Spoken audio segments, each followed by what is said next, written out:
Is an introduction really necessary for someone we all know so well?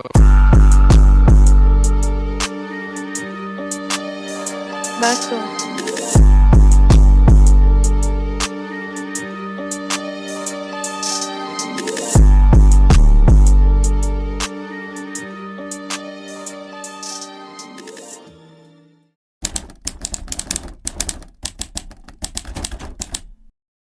It's 2025 and we're back on the spot that nearly cost me my life. It's been exactly 4 years and 3 months. What looked like a Good Friday, filled with joy and excitement of knowing I was heading to Richards Bay the next day, ended up in somewhat of a sombering day. As I got home from work, a few hours later, a friend calls me to come through for a ride. I get up and we linked up at a nearby Shisanyam.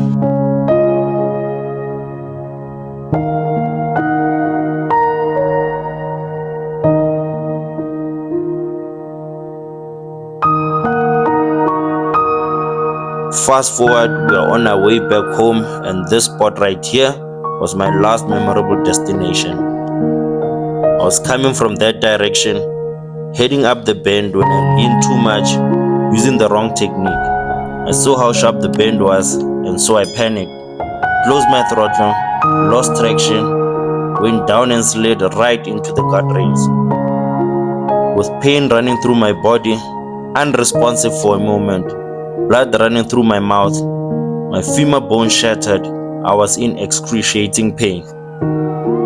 Paramedics rushed to the scene, and a moment later, I then became responsive. I recall a moment talking with my dad over the phone, and I told him I was okay, not realizing the damage. Next thing I was out.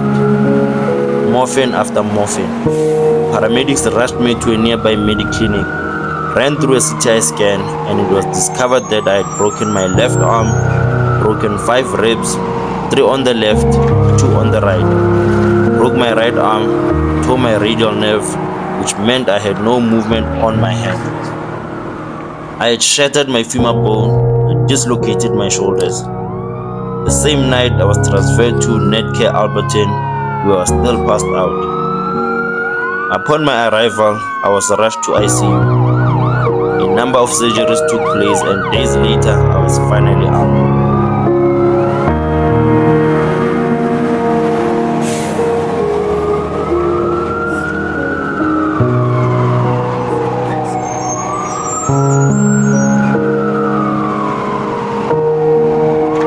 Friends and family came through. Some could see me and some couldn't because of the COVID rule of 1 visitor a day.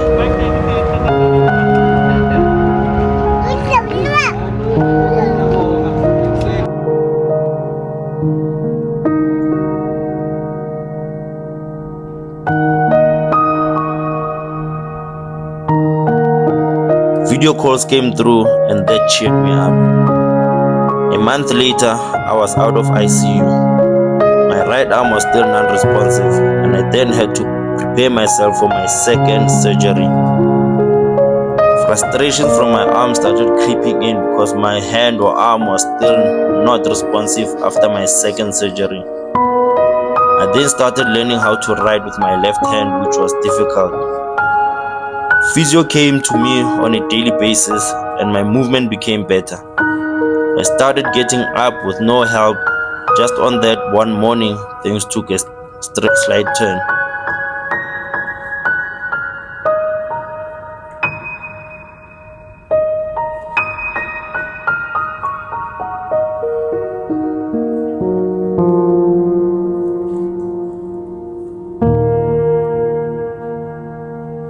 I lost balance trying to stand up and I twisted my knee. A leg brace was then inserted on me. A month and 2 weeks later, I was moved to a rehabilitation center in Kensington. I was alone. No visitors allowed. No activities during the weekends due to COVID regulations. It was on that Monday when I experienced the shock of my life. I was left to do some stretches on the bed whilst my therapist was busy elsewhere. I was sitting on the bed with my legs stretched out when I realized that one of my legs was shorter than the other. Mind you, I stayed in hospital for 7 weeks prior to being moved to the rehab center, and no one said anything about my leg being shortened. I waited and waited for my therapist to return. I then told her I was seeing something strange. My right leg seems to be shorter than my left. To my disbelief, she explained that 4 centimeters of my femur bone was removed, which then means that my right leg is 4 centimeters shorter, which then meant that I needed to wear special design shoes, and this is how some of them look like. At the end of the week, I asked the doctor to discharge me as I could not cope well with the loneliness. An ambulance to take me home was arranged. I had to prepare myself mentally to getting home and finally seeing my wrecked bike. I continued seeing a physiotherapist back at home, but my hand was still non-responsive. No movement at all, no sign of it getting better, don't say any sensitivity. The final stroke. 2 weeks later, I was admitted back in hospital for my 3rd surgery. Before heading into the surgery, the doctor explained everything about the tendon transfer procedure. I will regain sensitivity in my hand and I'll be able to partially use my hand again, but my hand or wrist will not be able to flex again. At this point, that was the last resort. I signed the consent forms with my left hand and went on with the surgery. Months later, I healed as expected, with the help of a therapist, of course. Today, I walk around limping.